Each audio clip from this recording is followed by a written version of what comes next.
What's up, everybody? Thank you so much for listening to the podcast. I wanted to put this in the beginning. Of course, we are coming to you live from Gotham Production Studios, which is our home here for X Drinking Buddy. Remember to subscribe on Patreon, patreon.com/Brennan Tassif. You can also follow on social media at X Drinking Buddy on Instagram, Twitter, and follow me at Brennan T Comedy on all social media. Check out BrennanTComedy.com for the upcoming shows. And don't forget to get your X Drinking Buddy merch. I hope you enjoyed the episode. Boom. That's it. Easy peasy. Grab me a beer and grab me a coke. We bout to sit for an hour, bullshit and tell jokes. And please don't mix it up, cause he done sobered up. Brennan T Comedy on your social media feeds. And Brennan Tassif is your ex drinking buddy. Brennan Tassif is your ex drinking buddy. Brennan Tassif is your ex drinking buddy. Brennan Tassif is your ex drinking buddy. What's up, everybody? Welcome into another edition of Brennan Tassif is your X Drinking Buddy. I am your host, Brennan Tassif. If you're new to the program, quick rundown of the show. I used to be everyone's favorite drinking buddy. It was my favorite thing to do. Hang out with friends, get drunk, do drugs, get in all sorts of trouble, and then reminisce about those crazy stories. I am sober now, but it's still one of my favorite things to do, hang out with someone and reminisce about the crazy old days. Most weeks I'll be joined by a guest. This week is no exception. All the way from New York City, Austin Sheridan. Hey, how you doing? Good. What's up, dude? Nothing much. This is really fancy. This is a fancy podcast studio. Most podcasts it's on done couches, in like a basement couch like that. Yeah, this is really nice. Shout out to impressed. Gotham. That's the place to be. Yeah, when the listeners are sick of hearing this, but when I first moved here, because in Florida we just had a 3-bedroom house, so I just had a studio in the house. Like I bought all the equipment, I set it up, and I had like chair placement and like a little coffee table, and it looked like a studio. And then I moved to New York, and that's obviously not feasible to just buy a place to do it. Yeah. So I was doing it in my apartment when I first moved here. And it's so weird to ask comics you don't really know because I just got here. Like, hey, you want to come to my apartment? Especially like female comics. I was like, hey, you want to come to my house? Yeah. And then my dog, my ex's dog, not my dog anymore, but she was having stomach issues one day. And I had Jeff Sheen, shout out Jeff Sheen, very funny comic, on to promote his album. And she almost took a shit on him, like as he was sitting there. And I was like, I have to find a studio. Like, this is ridiculous. So we found Gotham, and they've been good to us for a long time. A lot of people shoot here. Sam Morrell, Mark Norman, Taylor Tomlinson, and then little old me. Yeah. Who do those people have in common, huh? Yeah. I wanted to have you on because you and I have been friends for a while. We met at the Mics years ago. I guess a year, 2 years ago. Yeah, it would have been a couple of years. Yeah. And I always talk about it, and I've had most of the people on. And then randomly, we were outside one day before the mic started, and I was like, Austin, you've never been on the podcast. You got to come on. Yeah. And then you were like, absolutely. So tell the listeners a little bit about yourself. I want to start, I say this all the time, and they're sick of hearing it, but comedy is such a niche thing, especially stand-up in the form that we do it. So how did you even get into that as just like a thing? I've always sort of wanted to do it. Originally, I mean, because just where I lived. Where were you growing up? I grew up West Hartford, Connecticut. Okay. So, I mean, just the middle of Connecticut. No comedians exist there, really.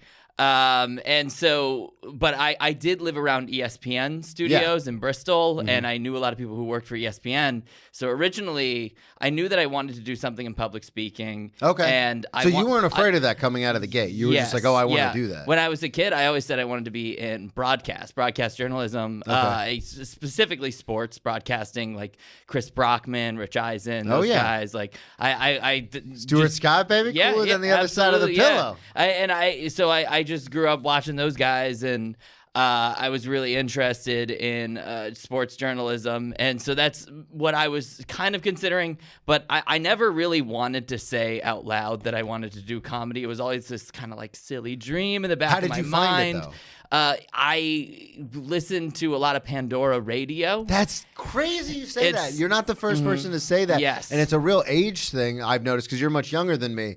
Younger people that I have on, it's like a stream. It's like Pandora or Spotify, or it's like some sort of streaming thing. Because when I was a kid, like I watched Comedy Central Presents, and I would record it on VHS because it came on every Friday. Yes. And that was the only time I could watch it. Yeah. So it's awesome that people are like, no, like I found comedy that way. Yeah, it's just so much a big more thing available. for me. It was like my parents didn't know what Pandora Radio was. And Yeah. They thought I was listening to music, and I was actually listening to a lot of comedy albums, like Patton Oswalt had that comedy album, Werewolves and Lollipops. I love that one. Nick Swartzen, Daniel Tosh, Bo Burnham, just a lot of those guys. That's when I first started. So you were just on Pandora one day and you stumbled upon the stand-up and you were like, oh, I like this? Yeah, I think it was a slow build. Yeah. Started with like Weird Al Yankovic radio, and then it just more and more musical comics, Stephen Lynch, and then it Love went Stephen into- Lynch. That guy doesn't get mentioned enough. No, definitely not. He's got so many good albums. It's weird too because he'll pop up on like Facebook or whatever, and it'll be like he'll be selling tickets, and it'll be a sponsored targeted ad, and I'll see it, and I'll be like, whatever happened to that guy? I haven't heard of him in years. I don't know what still he's out up there. to. He's still out there doing it. But so you got into it that way, and you always knew you wanted to do something out in front, like public speaking, like you said. Yep. And then comedy was just in the back of your head since you were a Yes. kid. How old Yes. were you when you kind of matriculated that you maybe wanted to do this? I had an acting teacher who definitely changed my life. Okay, let's talk about that. When was that? I started doing theater around my junior year of high school. Okay. I didn't really have too much of a direction. I didn't really know what I wanted to do. There wasn't too much that I was like incredibly passionate about. Yeah. And then I found theater, and I was pretty passionate about that. And then my senior year, he motivated me to do this. He was doing this kind of like experimental public speaking class with the English teacher, and he motivated me to do it. Okay. And it was like, I think it was first period, like 8 a.m. They'd have us do like little writing assignments, and every single time I would make the writing assignment funny. Yeah. I'd make the class laugh, and eventually I kind of said out loud to him, I eventually want to move to New York and become a comedian. That was Wow, kind of so the you first- knew then, yeah. Yeah, and he was kind of the first person I told, and he said, I think you should do it. Holy Which shit! is, like, that's... Yeah, in the back of my mind, I always just thought it was so silly. Like it was just something it's that incredibly couldn't silly. exist. And so I think for that in the somebody front to- of my mind right now. Yes, for somebody to actually listen to that silly thought and say, no, that's actually a really ambitious idea. Yeah. I think that was huge. That's it awesome. changed the direction of my life. So what ended up happening after that? So you have this teacher that tells you that as a senior in high school, and do you like go to college thinking I want to do that, or do you move straight to New York? Like what ended up happening? Yeah, the plan was a lot like after college. College. Where did you go to college? I transferred 3 times, and I think I changed my major 4 times. 18-year-olds should not be allowed to go to college. I say it all the time. It's a scam. It's really a scam. Yeah. Because 18-year-olds don't want to know what they want to do with their lives. Like, why are they making these decisions? And it's like you get one shot at it too. That's the thing. I think about this hundreds of thousands of dollars all the time. This goes through my head because when I got to college, I went to play football. Like that's what I was going to do. And then my uncle, who helped me get to college to play football, like really had my back, sent out a bunch of recruiting letters and videos, and like drove me down there for orientation. Like he had my back on all that stuff. He was like, you should do business. Business is the thing to do. So my freshman year, my first semester, I was in a business. So you take all these prerequisites, but like my major on my fucking thing was business, like business administration or something. And I took one political science class as like an elective, and I was like, oh, I like this. Yeah. Like, this is fun for me. Like, because I've been playing politics my whole life. I say all the time, if you're a child of divorce, you're always playing politics. Yep. Like, trying to, like, scheme and scam and, like, oh, I don't want to make that person mad, but I want this, but they won't get it, so I'll ask this person. So I was like, oh, politics is fun for me. Like, I've been doing this a long time. So I changed my major to political science. And this is within, like, the first week of school. So I couldn't imagine like not having any direction at all and just like showing up like, boy, oh boy. And exactly. And I mean, the What did you amount go of for growing that originally? happens. I originally went for journalism. Okay. I think it was right at it was 2016. I think Trump got elected into office. Trump's in there. Yep. Right when I my freshman Time year. to go to college, And Austin. what Here we an go. Interesting time to like.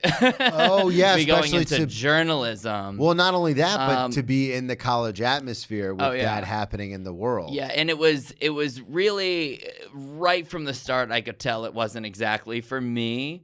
I I think that they had me like do a story, like go and cover a protest. Okay. It was.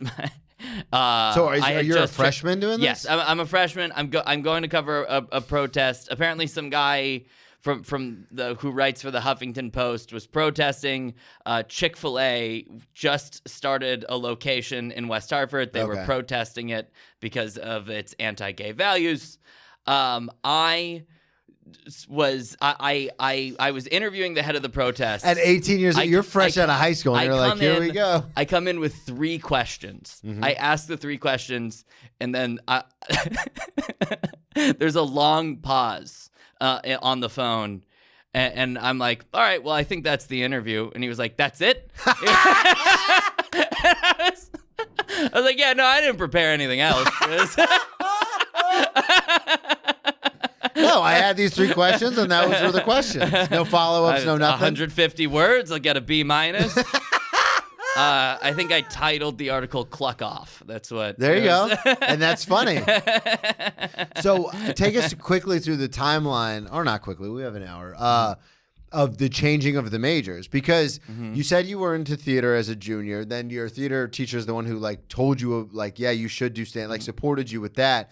So I assumed when you got to college, you were just like, oh, I'll just do theater. But again, you went back to your roots of journalism. So what was the bounce around like? I think it was sort of my dad in the back of my head. More like just have a solid backup plan. Yeah. I can always do I recognize I could do stand up without theater. Yeah. So I didn't really need to be a theater major per se.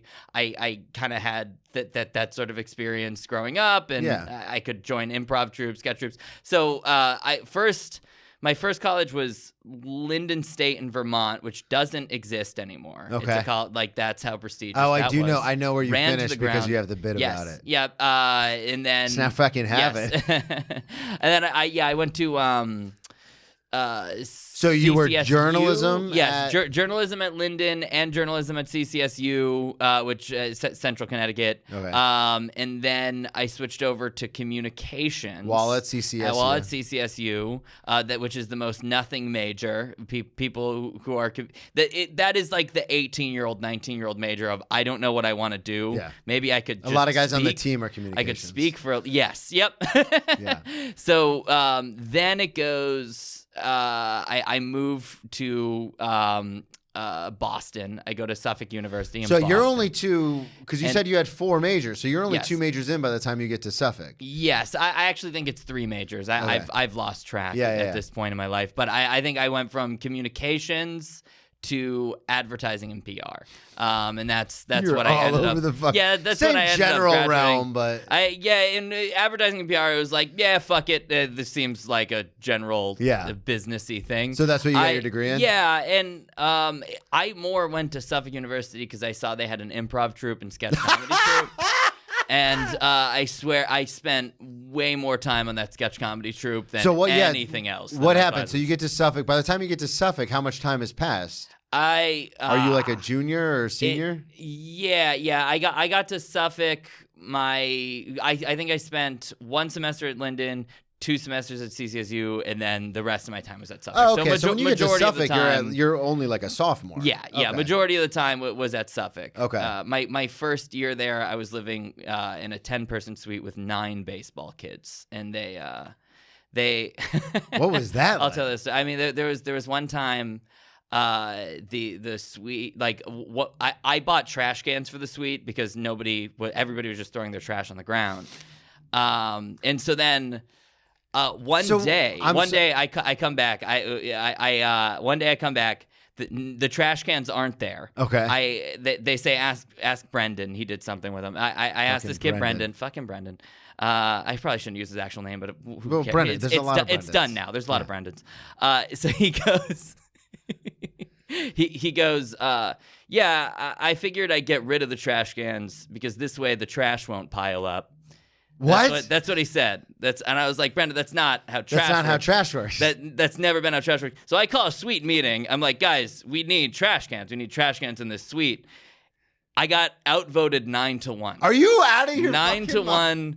They were like, we might as well try it, bro. The trash can system's not working. Wow. So how they turned the trash cans into industrial-sized gravity bongs. That's what I learned. That's what they did. The office jugs.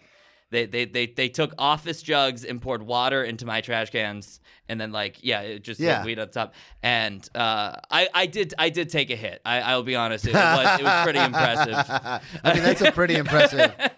That's a pretty impressive thing to smoke out of. When did how did that work? So when I was in college, you had basically 3 options. You could live in the student apartments where everyone had their own individual room and you shared a living room and a kitchen, or you could live in a dorm where it was up to 2 people per room, and then there was a common area and a bathroom and no kitchen. You had to have a meal plan.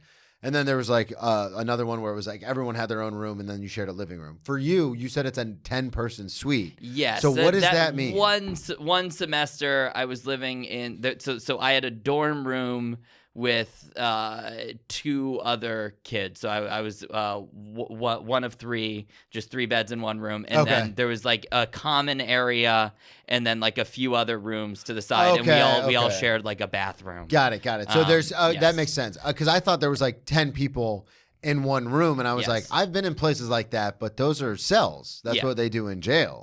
Is they put 5 bunk beds next to each other.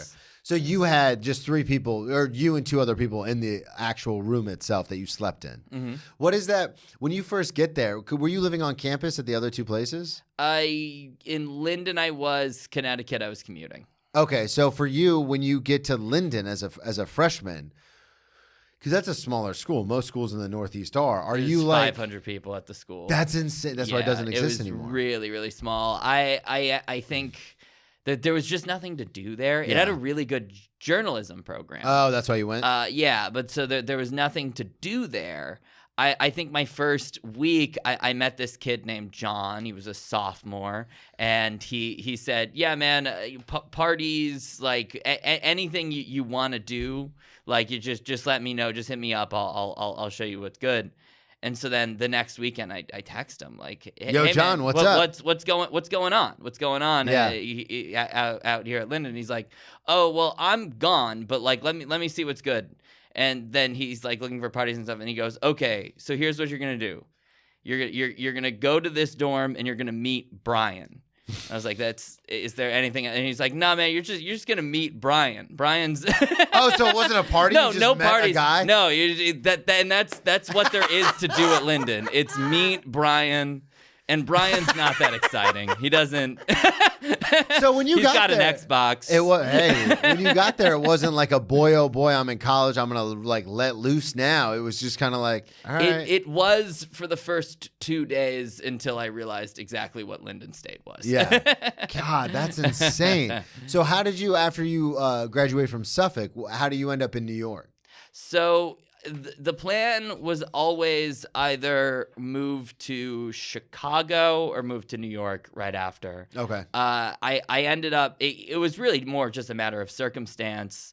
First, I knew I wanted to do stand-up, and, Chicago's more of an improv city. Were you, because you mentioned the sketch group, were you doing stand-up at the time as well? I, periodically open mics, not too much open mics. You're talking to the wrong guy. I changed all my stuff after 2 open mics. I was like, I'm a comedian now, so I'm probably not the right person to say that. Yeah, right? I mean, I did technically have a paid stand-up gig, but I wasn't any good at all. Yeah, but you were still doing it. Somewhat. I think I must have done a show and 4 mics. Okay. Probably. But mostly I was really, really focused on the sketch comedy. So you were still doing comedy, just not stand-up. Yeah, and then so I graduated in 2020. The pandemic hit. So I had to be really flexible with what I was doing with my job. And I think 2020 into 2021, I worked at an intern at a real estate agency, COVID testing sites, back to a real estate agent. Then I was an axe throwing coach at I got out of real estate. I was axe throwing coach, part-time axe throwing coach, and I also worked at a dispensary full-time. So I was working 2 jobs in order to afford to move to New York City. And then I got to New York City. This is in Connecticut or in Boston? I mean? This is in Boston. Then I got to New York City. Still within the year 2021. That's already 5 jobs. Then I became a barista. I couldn't pay rent off of being a barista. Fuck Starbucks. And then I ended the year as a busser. So I worked I think 7 jobs within that year. Yeah. That's a lot of jobs in one calendar year. But I got to New York. I had a buddy who lived in Hoboken. So the first year I was living in Hoboken. Yeah, and you have that great bit about... Yeah. What is it? I'd rather sleep on an air mattress in Manhattan. Yeah. A king size bed in Jersey. I think there was somebody who invited me to sleep on it was an air mattress, right? Yeah. So somebody invited me to hook up on an air mattress, and basically what I've learned about New York men is that they'd much rather have sex on a hardwood floor in Harlem than on my full size bed in Hoboken. Is what I've learned about. But I mean, it's true. It's so true. I remember. God, when me and my ex were going to move here, everyone who like knew the lay of the land. Like I have some friends that come up here every summer to work on golf courses and stuff. Cause obviously in Florida, that's a real thing. So then in the summertime, they'd come up north to work on like country clubs and shit. And they're always say the same thing. They always go, oh, Jersey City, man, move to Jersey. The taxes are better. It's cheaper rent, blah, blah, blah. Yep. And I was like, no, me and Savannah are moving to New York City. We're moving to Manhattan. Like, boy, oh boy. And then as we're looking at rent and stuff, I was like, hey, maybe we should move to Jersey.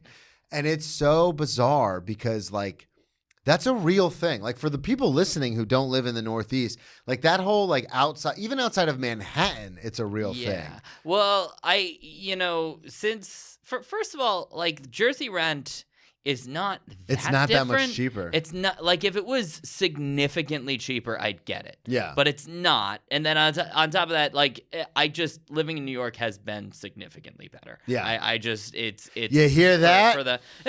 Genuinely, I completely understand the why there's a little bit of I think all you're really getting in New Jersey is a little bit more space. Yeah. Like a tiny bit more space. But it's not even. That's about it. Well, I've been super pretentious about it because when I first got here, I've only ever lived in Manhattan. Mm-hmm. And so like Tracy, my girlfriend now lives in Astoria, and she's like, well, when we move in together, and obviously we're going to, but and there's a part of me that I don't know if it's the comic or the asshole, but I'm like, I don't know if I really want to leave Manhattan. Like I've been here for so long. And she's like, shut the fuck up.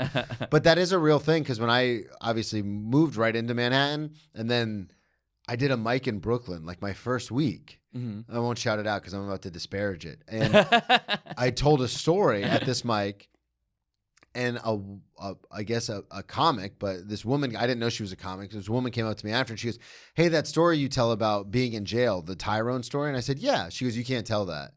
And I was like, well, what do you mean? She goes, it's racist. It's inherently racist. And I go, I'm just telling like a true story. Like I don't like do anything. I was just like, I was in jail and this guy came up to me. We're still friends to this day. His name is Tyrone. And he told me I'd get out. And then the next day the judge said 9 months. And like, that's the bit. Like it's a misdirect, but that's the bit. Mm-hmm. And there's obviously a lot more to it. I might or may not do a black voice in it. And, but then after that, I was like, oh, I'm not leaving Manhattan for anything. Like I'm not doing fucking mics in Brooklyn, shows in Brooklyn. I'm not going to Queens. Like I was like, fuck everywhere else except Manhattan.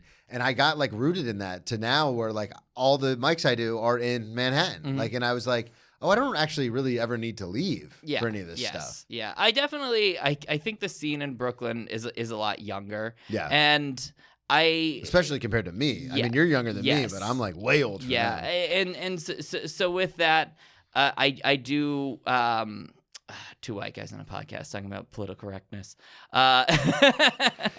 You know, Austin, I always knew you were a good guy. I think we're cornering a market here. I don't think anyone's talking about doing I think this. you got it. No, but I mean, I do. I think the younger crowds are a little bit more politically correct. But with that said, I do hate the narrative of you can't really say anything anymore. I believe you can say. Oh no, I everything completely right. because yes. I turn to her and I go, not I'm fucking telling that story. Because I really do believe you can say basically everything right now. I find that there almost every single crowd has something that they're sensitive about. Oh yeah, like 100%. Like college students are definitely a lot more I think there's like Jerry says he won't tour colleges anymore. That's a big popular thing that he said. Yeah. And I think that there are just things college students are sensitive about that older crowds aren't. And then there are things that older crowds are sensitive about that younger crowds aren't. Like I think like in Boston, when we would do like shows at clubs and like working class shows, they really wouldn't like us touching on subjects like religion and abortion, things like that. And college students fucking love it. They're totally fine with you being absolutely ruthless on that subject matter. Whereas you flip it around, there's a lot of subjects that college students don't like you touching upon either. I just think everybody has certain Everybody's sensitive about something. Yes. Yeah, and it's interesting you say that because when I did the one-man show, I was like, oh, a lot of this stuff happened to me in college, like becoming addicted to drugs and alcohol and all this stuff. And I go, oh, this would be a great thing to like share with other college students. But like, you know, and I sent an email to my alma mater, FAU, go Owls. Woo! And they were like, basically the email they sent back was very nice and respectful, but they were like, this is not what we're looking for. Mm-hmm. Like we're not going to get a bunch of students together for you to perform a show about like addiction and like suicide. Mm-hmm. And they're like, we don't do that here. So to your point, it's one of those things where I was like, oh no, college, like rage, party, but just don't let it get out of control. Mm-hmm. And from just the administration standpoint, they were like, no, we actually don't talk about like drug addiction or alcoholism or like we don't glorify any of that, which is what your show is kind of doing. And I was like, have you seen how much debt they're in? You're going to talk about suicide? They'll kill themselves.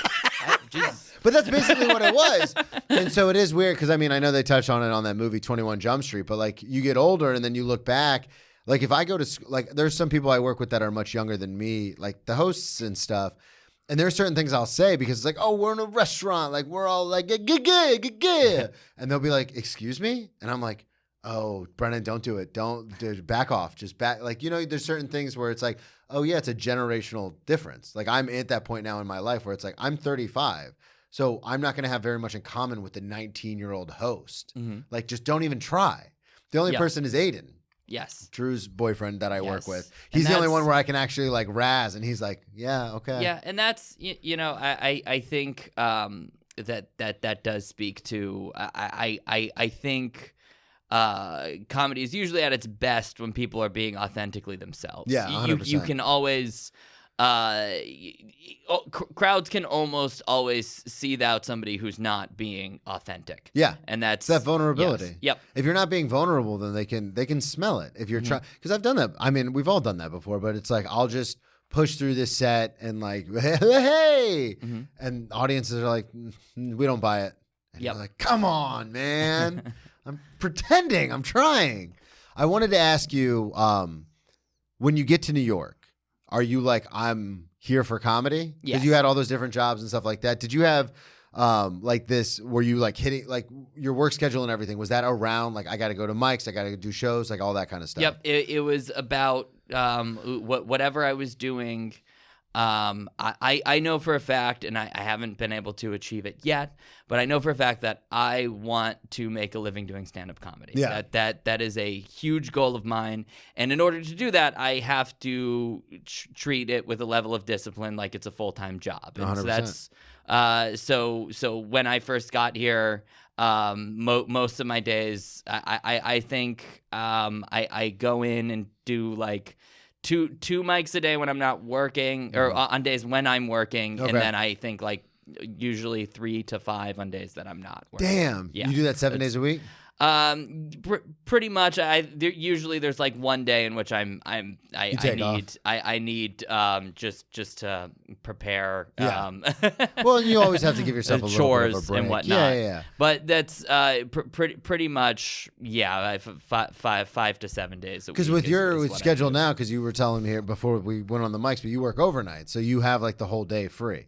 Yes, I do, and trying to get off of overnights. I will say that because I Are you worried that's going to mess up your schedule though? Well, currently, I'm just thinking, like logistically, I've been here a couple years now. I'm starting.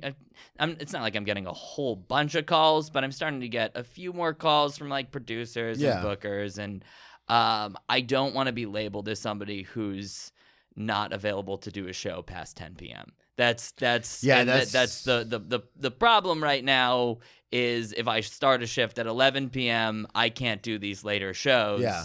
I can only do the later shows on Fridays and Saturdays, and that's that.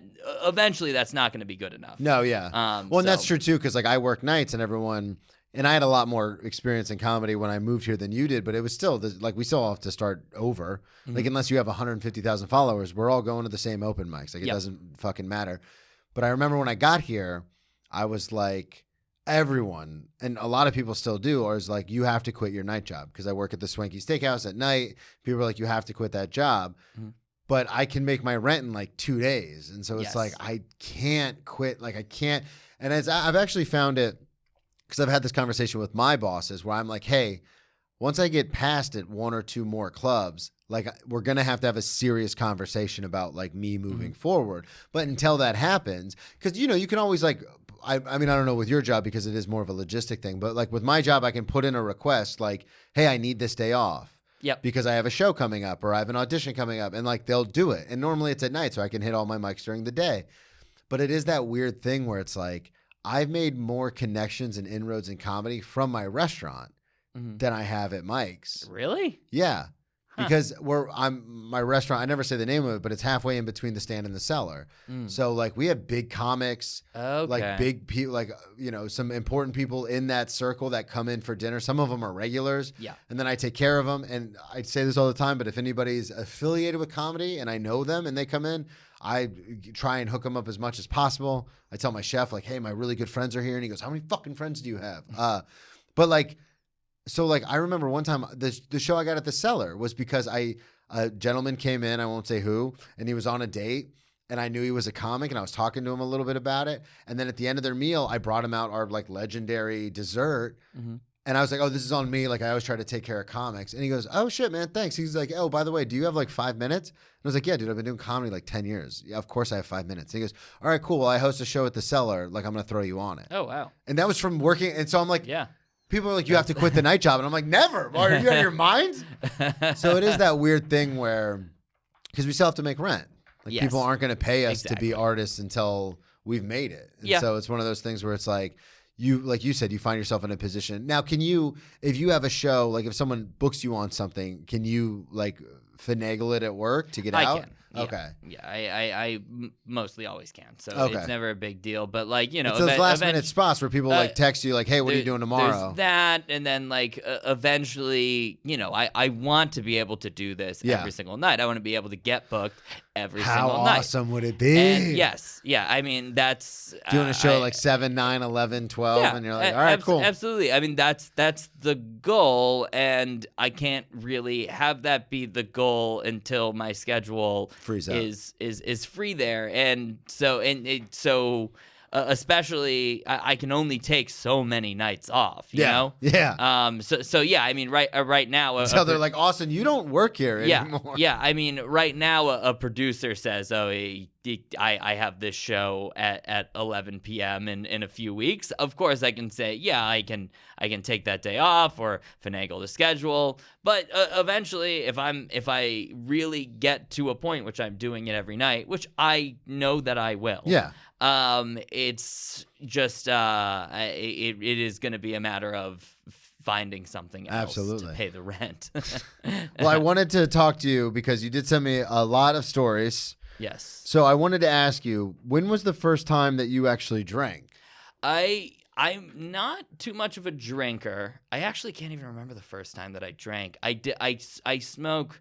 I guess within college and high school, I smoked a decent amount of weed. Okay. The first time that I smoked weed, like the first time I ever saw weed, we would buy it in like the back of the McDonald's parking lot. Is this in high school or in college? Yeah, this is in high school. Okay. And a friend of mine, he like. So high school in Connecticut, or is it like, because this must have been like what, 2013, 14? This is also 2016. Like actually, Oh, so you were a 2015 senior. into Okay. 2016. Yeah. So this is your senior year of high school. Yes. Yeah. So you hadn't done anything before that. Yeah, senior year of high school, and even during senior year of high school, I really didn't do too much. Wow, there was so you were like a really good kid. Experimenting. Yep, that's the. Well, no, I only that's say me. that because that's me. Yeah, no, it just. I mean, I've had very- people on where they're like, yeah, I started drinking. I tried alcohol at 10, and then I started really going after it at 12. And Yes, you're like, yeah. even as an alcoholic, I'm like, that's a little young. Like, you didn't have an Xbox or something, dude. I'm quite the rule follower. So for you, So you were a rule follower Yeah, growing up. I- So then, and what I changed? was- What happened? I have a group of friends, and they're actually a really like I think as far as like group of friends go, they were some very good influences. I think so because they sort of we never really smoked or drank that much, but there was like a level of experimentation with the see what substances, happens. like a healthy level of it. The first couple of times, it was just kind of fun. Then I think like the third time Would this be out the first couple of times? Is that out like in somebody's car, in somebody's basement? Like what's going on? usually, I'll just come up with a name for him. Let's say his name's Jake. Jake. We'd always hang out at Jake's house. Yeah. We were all very good friends with his family, and also it was much more lenient at his place. Jake's parents aren't really around, you know what I'm saying? His mother said, and I quote, one time my friend accidentally swore in front of her, and he said, "I'm sorry." And then she said, "Please, I've raised 3 children. So long as you're not doing lines of cocaine." So like they were, somewhat of a there was a lot more independence in that house, so we kind of would go over to What Jake's place. would you guys do at Jake's basement? Jake's room? Yeah, there would be like this little cul-de-sac that we kind of like walk around at night. Yeah. There was, I think, the first couple of times we didn't do too much, and then I think the third night, clearly we were all just had a bunch of weed. Yes. Okay. Yeah. I think we went on like 3 separate walks, and Wow. and I didn't know at that point in time that you could get too high. I think I just thought high was high, and you kind of so it got to this point in which like I could this is the McDonald's parking lot weed that you got. the stanky McDonald's parking lot weed burned the back of your throat. Must So have not really good weed. No. But so like I could close my eyes every single time I blinked. Like I couldn't process closing my eyes and opening my eyes, and like I got like so nervous I could feel like my skin kind of like the clothes on my skin kind of crawling, to the point in which first I took my shirt off. Yeah. And everybody was like, "Austin, are you okay?" And I'm like, "Yeah, guys, I'm fine. And then I'm like in my mind I'm like I need to take my clothes off because I can feel my skin crawling. Yeah. And so then I take my pants off. I'm in my underpants, just like sitting on Shoes and socks still on? sitting on the maybe socks and underpants. And they're like, "Austin, you're clearly not fine. You're sitting here in your underpants." Just And on I'm the just like, curb? Oh no, it was in the basement. Okay. Because you had said you went on 3 separate walks. I didn't know if this was outside. And it What are they doing? What's Jake doing? I mean, all of them, they're sort of laughing at it, but also somewhat concerned. Yeah, I could imagine. And it got. You're naked. Yes, I did. We very close group of friends at this point. Yeah. So it was. But yes, how did you come out of it? That one I might have been like. I could kind of feel it for a couple more days. Oh, wow. I remember the very next day the Steelers were playing a playoff game. My family, big Steelers fans. Yeah. And I'm watching the game with my dad, and like my dad's trying to have conversations with me, and I'm shoot. like, this is God, you were just zonked. I was just so zonked.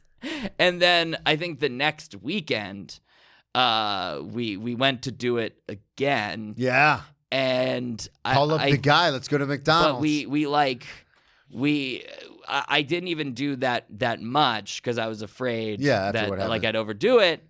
And then I started to kind of like freak out again. And the thing is, this is where my friends that I'm still friends with to this day were very supportive. They were kind of just like, hey, Austin, maybe you just hang out. Maybe we stop smoking weed for a while. And then I never smoked weed for the rest of high school. Really? Yeah. So you did it a couple times at your senior year and then just stopped. Pretty much. Wow. And then I good mean, on you. Little bit of drinking, but not too much drinking. Yeah, nothing to like write home about. Yeah, no big crazy stories. Well, I wanted to ask you about this driving with an ounce on the roof situation.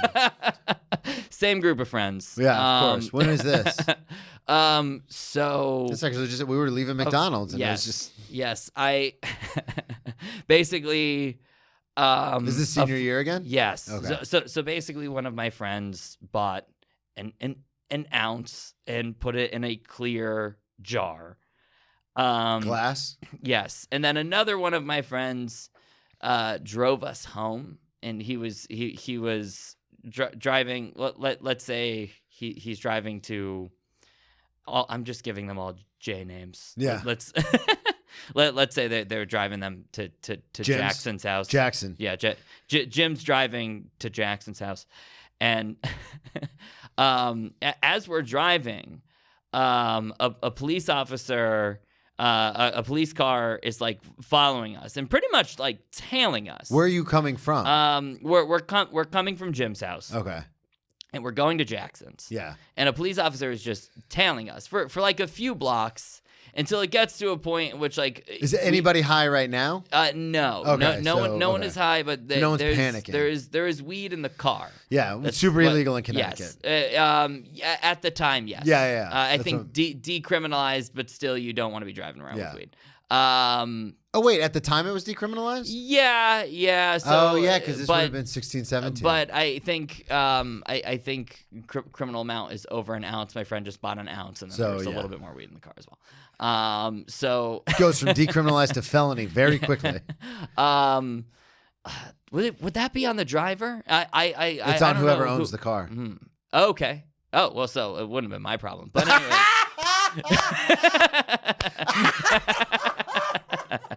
But so anyways, fuck up.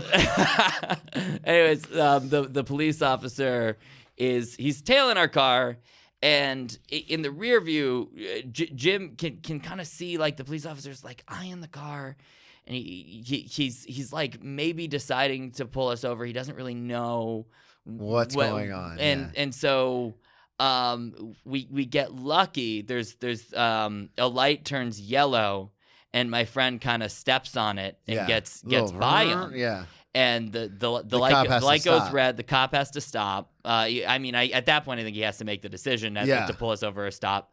We get to Jackson's house, and Jackson's looking around, and he's like, I don't know. Oh my God! I think I left the weed on the roof, and so he knew right away. Well, yeah. He was like, oh yeah, I put the weed on the roof as I was getting into the car. And Jim's like, are you serious? Are you telling me that like weed has flown off my roof and has shattered somewhere within our hometown? Yeah. Is that what you're telling me right now? And then he gets out of the car, he looks on the roof and goes, oh, no, we're good. It was stuck on like the rack, and somehow so it wasn't like still. It like Yes. kind of fell back into the rack. and somehow the weed did not go flying off of the roof, but the police officer, I think it was nighttime, and the police officer could kind of see something on the roof yeah. and couldn't really make out what it was and wasn't sure if it wasn't supposed to be there. Yeah. And was trying to figure out, should I pull over these kids? I don't know if that's white privilege, that one. I think so. Yeah. I think it was. That would definitely- It was yeah. definitely white privilege. That was white. Why am I saying I don't know if it was white privilege? It was white privilege. That is an Anybody example else of is white driving privilege. that car. Any. That one is So a what? very clear example of white Were privilege. you guys just like, let's never do that again? I mean, drive around with weed on the roof? Yeah, yes, I would. The best part I about don't think that you whole should drive story, around with anything on the roof. the best part of that story is Jackson just be like, no, we're good. Yeah, he was like nonplussed by the whole situation. Like he could have just screwed all of us. And he was like, nah, everything's fine, actually, Yeah, guys. I guess. You did mention all those different jobs that you had worked. Yes. So the one job in particular that I know you have stories about is the dispensary. Yes. So this is happening, you said in between 21 and or 20 and 21? Yeah. In so Boston? this happened. So I was a real estate agent for a minute. This is all in Boston. Right? Yeah, I sold a couple places, realized it Ooh. wasn't, did a couple apartments leasing. Yeah. Realized it wasn't really for me. Quit that, and I knew I was going to move to New York. I had New Jersey. Yeah. I had the friend in New Jersey, and I knew I was going to move there. I needed some income in order to get me over, so I worked part-time as an axe throwing coach and full-time as a bud tender at a dispensary. And very fun job. Couple of questions, because like you had mentioned, you're not really a drinker, but you do smoke. Were you like, inmates running the asylum? Were you like, hell yeah, like this is gonna, like, how did you find the job? Were you like looking for it, or like a friend of a friend, or like what happened? It was very much like the start of a weed movie. I thought when I got called for the interview, because I was just taking a bunch of interviews. Yeah, and they applying. called me. And said come in for the job, and they just mentioned this is Ethos. I didn't know what Ethos was. So you're just applying to a bunch of places like online. Yeah, they said, hey, can you come in for an interview to Ethos? And I was like, yeah, sure, why not? And they gave me the address, and I just put the address down. And then I was like, what is Ethos? And I look, and it's on the maps. Apparently, the dispensary was behind like an auto parts company. Yeah. And so I thought I applied for like an auto parts sales rep, like or something. front desk job. Yeah. And so then I call them. I call them, and I'm like, is this? I was like, am I applying for an auto parts job? And they're like, no, dude, this is a weed store. And I was like, no way. And they're like, oh my God. we made the same mistake. Yeah, that's and we went in. Great, really great job. Just because everybody there kind of, most of the customers feel like they're doing something illegal. Yeah. Just so everyone's really on their P's and Q's. Because most people buy stuff. We're buying from a McDonald's parking lot. I had an older gentleman come in, like first time in a dispensary. I hand him a menu. He looks at it, like his jaw drops, and he goes, "This is just a craft beer list." It's like, what? It's So there was a lot of people who. So wait, is weed fully legal in Boston at this point? Yes, in it is. Massachusetts? It took like right when I moved to Boston. It was legalized. It takes a while for dispensaries to kind of open up, just because of. Well, yeah, because the reason I ask is because when Denver did it before everyone else, it was like a big deal. Yes. And then LA did it, and everyone was kind of like, "Oh yeah, we could see that coming." And then it just kind of like dissipated. Yes. What I mean by that is like you didn't hear a ton about like, "Oh, this state weed is legal now." Mm-hmm. Like I have a friend of mine who went to a dispensary in Indiana, fully legal, and I was like, I didn't even know weed was legal in Indiana. So it's the same thing with Massachusetts. Yes. It's to be like, they just got gambling this year. Like, how has weed been legal this whole time? And so then you find the dispensary, and then was this just like, were you like a kid in a candy store, or were you just kind of like just a good employee, or like? I will say, as an alcoholic, when I worked at bars, in restaurants, and the people I worked with know this about me, I was drunk all the time, all the time. Like I'd bring in drinks for a table, and then just yeah, and then just drink. Especially if it was like a big table, because they wouldn't notice. Yeah, I don't. I would say some of the staff probably did come to work high. I don't really smoke that much weed anymore, really. So it wasn't a thing for you. But I will say, had I been working there for much longer, everybody who works there is like super cool, and most of them smoke a bunch of weed, and then they hang out and smoke a bunch of weed. Yeah, like that could have just been my life. But so for a summer, it was a lot of fun. Yeah. And yeah, I definitely, I didn't come to work stoned, but there were. I think we got like a 50% discount on most Ethos products, and so yeah, I could you could easily any given day go off the rails. Get like in a one time the store did gift me a half ounce. Damn. they were it was just like an employee appreciation. Apparently we had a really good quarter. And I would have preferred a bonus, but yeah, right. I'll take a half ounce. You're like, I can't go out to eat with this. So, what is because you said most people were kind of on their best behavior because it used to be illegal. So there's that kind of thing in the back of your mind where you're like, all right, well, and then there's a story. I tell it on stage, but I don't mind telling it here. There's ahead. this one woman. She like ducked down behind the counter at the end of a transaction, and I was like, "Is everything okay?" And she pointed the guy behind her and went, "That's my mailman. I don't want him to see me buying weed." It's like, mailman's also here buying weed. Yeah. Like, I don't know what is that big deal is. God, that's because it hasn't been legal for a long time. Yes. So that's because I don't even think I got to the point where I was walking into the liquor store and like I knew like a lot of the people in there, which is probably a bad sign. Yep.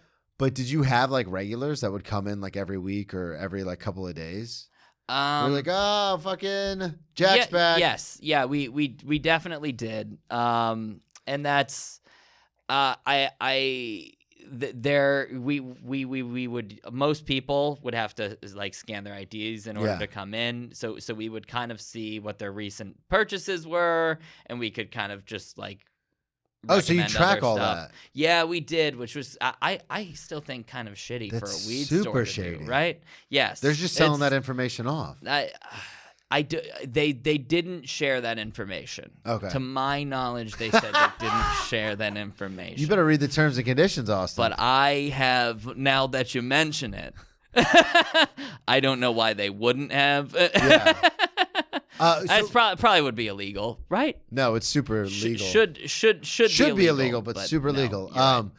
That's why, like, even when it's like, oh, like if you're on like a site, like reading an article, and it's like, oh, it's totally free, just put in your. I'm like, and I know it's pointless. Like I'm on the internet, but there's a part of me that's still like, I don't want to give it to them. Like let somebody else sell my information. Yes. I wanted to ask you, with the weed store, with the dispensary. Was it fully legal or recreationally, or what were you like having to like check people's like weed cards, or like what was that?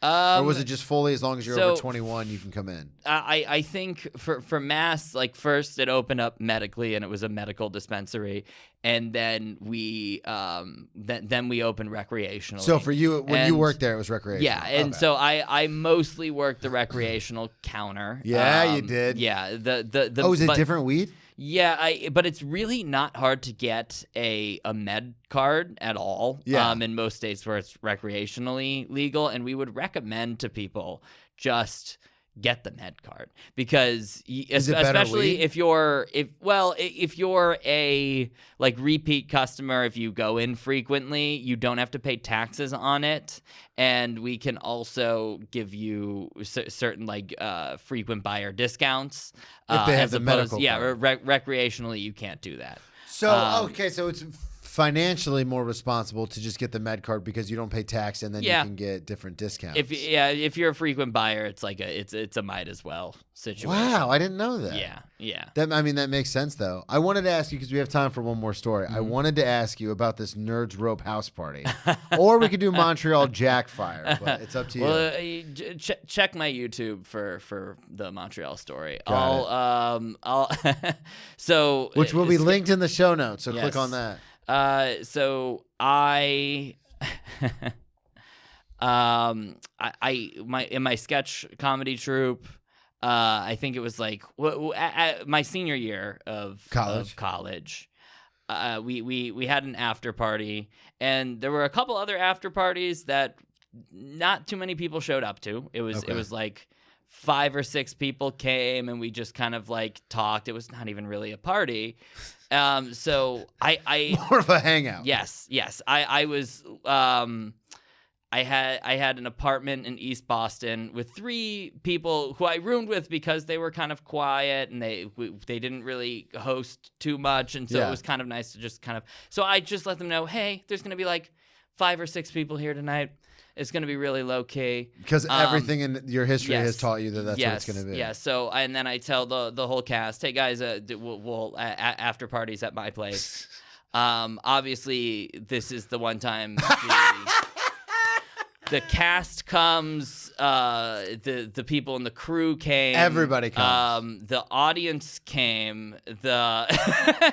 Wait, so were you like they all brought friends? My God! So this has never happened before with this sketch troupe. Did not happen with the sketch troupe. Is happening at my place, which I guess that was fine. Were your roommates pissed?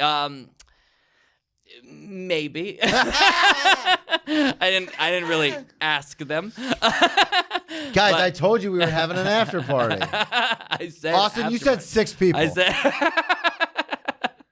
so. I said 6D. I said 6D people.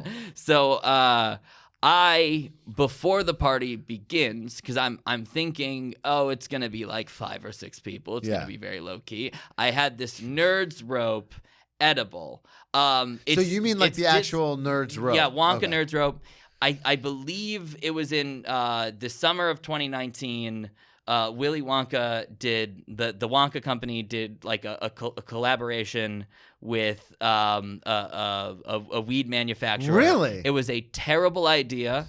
A bunch of college students accidentally got stoned thinking it was just candy.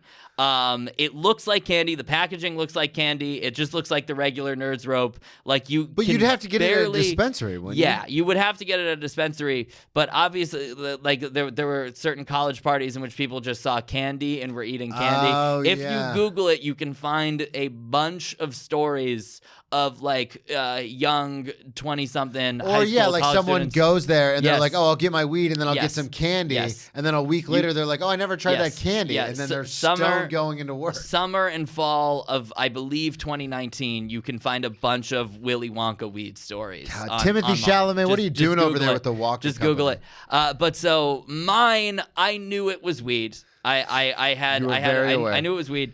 But so I ate it. You got it from where did you get it from? Your store? I got it from my brother. Okay. Actually, my brother gave it to me. I think when I was back for Thanksgiving. Okay. And I ate a decent amount of it and was not stoned at all, really. Yeah. So I assumed that this wasn't that strong of a bar. I think sometimes the problem with edibles and like really long edibles is the can of butter kind of moves to one concentrated place, and once you eat that very concentrated place, it just smacks you across the face. You're fucked. And that is what occurred. And so I thought, I'm gonna be like mildly stoned, low key party, 5 or 6 people. So are you eating this before the people get there? Yes. Cut to an hour later, me like higher than I've ever been in my life, hosting a party. Even higher than the clothes thing? Okay, second highest. Okay. Like, but so like the house party of like 40 people. God. Roommate's pissed. And you're like, shut up. And Are So, people like going crazy, like drinking and smoking and having a good time? It's comedy people, so it's like it's comedy and theater people. So I wouldn't say that they were going too particularly crazy. It was just a whole lot to manage. There was one point in which that there was this guy who I knew him like as we were friendly, and then so we're kind of like having somewhat of a conversation, and I'm starting to realize like whenever he's speaking, I have no idea what he's saying. Like so I'm just like nodding, and I'm like, yep, that's crazy. But I get tuned back into the conversation. He says, Austin, you know what I'm gonna do tonight? And I was like, what are you gonna do tonight? He goes, I'm either gonna go home and I'm gonna play video games. And then he put his hand on my shoulder and said, or I'm gonna hook up with a friend tonight. Which is pretty smooth, right? That's pretty smooth. And I go, oh, who's the friend? He's like, he goes, I think you know him. He lives in the area. And so still being coy. You couldn't be making it more obvious, and I'm not picking up on it. I'm like, oh, well, that's convenient. I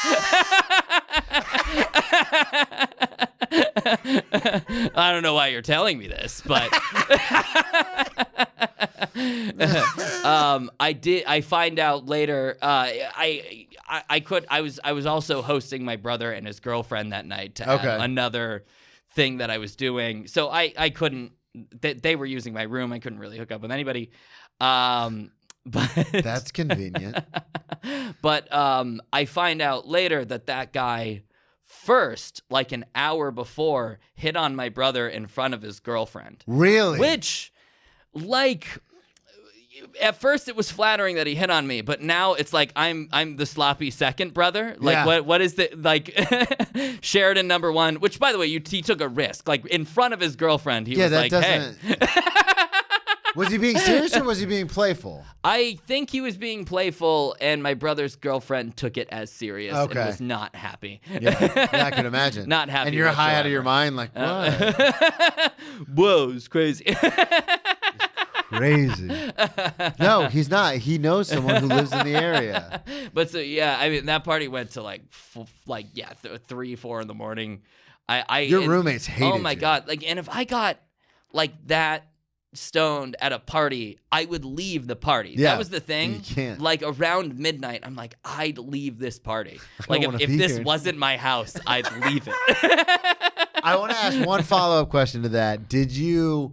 Were you friendly with your roommates at the time there? I was. And do you still have you talked to them since? Somewhat. We've kept somewhat in touch. Okay. I just didn't know if any of them were like, hey, remember that time you fucking lied to us about the party? We actually have not really kept in touch at all. I've maybe get like a few texts. So you still have the number? From them, like, and they've reached out to me on Instagram just to say hey, it's cool you're doing comedy. That's as much as I've gotten from them. But it's so friendly, friendly-ish. Yeah, cordial. Yeah, because the two roommates I lived with. So the roommate I first moved in with in the dorms, him and I are still thick as thieves. Obviously, we don't see each other very much, but whenever we talk, we kind of pick up right where we left off. But I had two roommates after that when I moved off campus, and we lived in an apartment together for 2 years, 2 different apartments. Like the lease was up, so we moved. And the last 2 years of college, I spent with these two guys. One of them has no social media whatsoever, like always railed against it. So I just haven't spoken to him since we moved out. Mm-hmm. And the other one I would occasionally run into because he lived in Jacksonville for a little while and then like moved to Texas. And again, just have no. Yeah. But it's weird to spend this like such a formidable experience, like that part of your life, and then just no, we don't talk anymore. Like that's bizarre to me. And that's I think that's a lot of life. Sometimes people come, people go. Sometimes people come back, and sometimes they don't. Yeah. But that's it's weird because it's not like a buddy in a class. Like it's someone you were like sharing we're a living with. Yeah. And like one of them, I ran into him at the gym in Jacksonville, and I was like, Lenny? And he's like, oh, Tassif, what's up? And like, it was cool, but it's not like we didn't exchange numbers or hang out. I was just kind of like, all right, cool, good to see you. And it's like, I used to live with it. Like, I used to share a bathroom with this dude. And now we're just like, all right, later. Like, it's bizarre. So you don't. And I wanted to ask, too, because you said you roomed with them because they were kind of quiet. And then you throw this. I didn't know if it went the other way where they were like fuck you and fuck this house. And... Oh no, they were some of the most, like, they were very kind and very respectful. That's awesome. So it was a very nice rooming situation until I threw a giant house party. Where you live now? Do you have roommates or you live by yourself? I have one roommate. He's a friend from the sketch comedy troupe. Oh, okay. And the one from Boston? Yep. Oh, shit. And and ended up moving here like a year after, and so we just kind of got a place. It's nice because I can just like get back to the apartment and kind of pitch him jokes and stuff. I live with two daywalkers, like, so yes, that doesn't happen. We have a good like back and forth with writing. He can honestly tell me certain things if like something's not working, and it's good to have sort of a friendship like that where people can. Well, and especially tell from you someone honestly. who knows. Like I'll have sometimes my girlfriend Tracy will be like, I don't think that's funny, or I'll tell her like a bit I'm working on, and she just won't laugh. But I'm like, oh, you're not in the. Like you have your own sense of humor, Yes. But as comics, we can hear a joke even if it's not funny to us and go, I can see structurally how that's funny. But when you talk to just a civilian about it and they're just kind of like, okay, it's like, not to say I don't value their opinion, but I'm also like, oh, that's just not for you, but maybe this will work. So it's cool that, and like I said, both my roommates are like they have day jobs, they're daywalkers. So it's cool that you have someone where you can walk in and just be like, hey, real quick, how about this? Yes, and then he's like, yeah, and he's now in law school, so he's not trying to be a comedian. Gave up which on the I'm art. resentful for. But he does. I mean, we've written a bunch together to the point in which I do trust his comedic awesome. opinions, which is cool. Hell yeah. Well, this was fun, dude. Thanks for coming on. It was a lot of fun. Thanks Plug- for having me. Of course. We forgot to plug at the beginning, yes. so plug everything right now. It's at Frosty Austey, AUSTEY. Just look it up on Instagram. If you like my stand-up clips, stick around. I will be posting sketches bi-weekly all of next year. Beautiful. Thank you, everybody, so much for listening at BrennanTComedy.com. Thank you, everybody, so much for listening at Brennan T. Comedy on all social media, BrennanTComedy.com. The one-man show will go wide release. We're taking it off Patreon, bringing it to the masses in January. So then Austin can finally watch it because he was invited to the show and never came. My grandma died. And how dare you? Thank you, everybody, so much for listening. We'll talk to you next week. All right.